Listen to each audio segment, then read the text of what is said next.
Hello साहब, कैसे हैं आप? तो आज कंटिन्यू करते हैं लॉ नंबर 11 की अपनी दूसरी कहानी। तो बात शुरू होती है किंग लुई 11 से, जो कि फ्रांस का राजा था और उसने 1461 से 1483 तक फ्रांस पर राज किया था। अब इस राजा की एक बहुत बड़ी वीकनेस थी कि वो एस्ट्रोलॉजी पर बहुत ज्यादा यकीन करता था और इसी वजह से उसने अपने लिए एक शाही एस्ट्रोलॉजर भी रखा हुआ था जिसको कि वो बहुत पसंद करता था, जब तक कि उसने ये भविष्यवाणी नहीं कर दी कि आज से 8वें दिन क्वीन मर जाएगी। और दरअसल एस्ट्रोलॉजर की ये बात सच भी हो गई थी। उस एस्ट्रोलॉजर की बात सच होती देखकर राजा बहुत डर गया। वो सोचने लगा कि या तो उसके एस्ट्रोलॉजर ने अपनी भविष्यवाणी को सच प्रूव करने के लिए रानी का मर्डर करवा दिया है, या फिर एस्ट्रोलॉजर के पास कुछ ऐसी ताकतें हैं जो कि उसको मतलब खुद राजा को नुकसान पहुंचा सकती हैं। इसलिए उसने डिसाइड किया कि जो भी सिनेरियो हो, एस्ट्रोलॉजर को तो मरना पड़ेगा।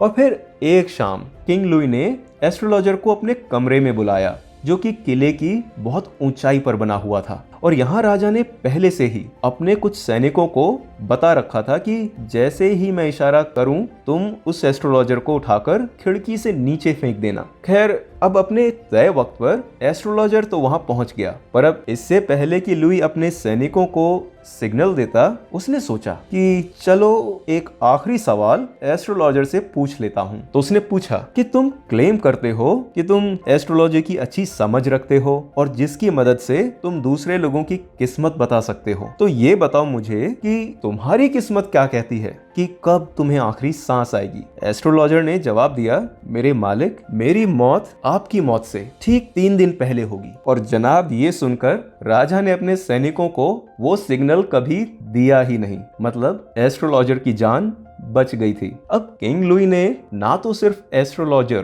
का पूरी तरह ख्याल रखना शुरू कर दिया, बल्कि उसकी लाइफ में उसके ऐशो आराम का पूरा ध्यान रखा जाने लगा। यहाँ तक कि राजा के फाइनेस्ट डॉक्टर्स अब उस एस्ट्रोलॉजर की खिदमत में लगे रहते थे। एस्ट्रोलॉजर राजा की मौत के बाद कुछ और सालों तक जिया, तो अब उसकी एस्ट्रोलॉजी की प्रोफेसी तो फेल हो गई थी, पर उसने पावर के ऊपर अपनी मैस्ट्री को प्रूव कर दिया था। अब रॉबर्ट ग्रीन कहते हैं साहब कि ये एक मॉडल है, दूसरों को अपने ऊपर डिपेंडेंट बनाओ, और ऐसा करने के कई तरीके हो सकते हैं और उन्हीं में से एक है कि खुद में एक ऐसे टैलेंट और क्रिएटिव स्किल को पोजेस करना जो कि रिप्लेस ना की जा सके। और लास्ट में रॉबर्ट ग्रीन एक वार्निंग भी देते हैं, कहते हैं कि ऐसा कभी मत सोचना कि हमारा मास्टर हम पर डिपेंडेंट है तो इसका मतलब है कि वो हमें चाहता है, पर ज्यादा चांसेस होते हैं कि वास्तव में वो हमको नापसंद करता और जेलस फील करता है। और फिर मैचियावेली ने कहा है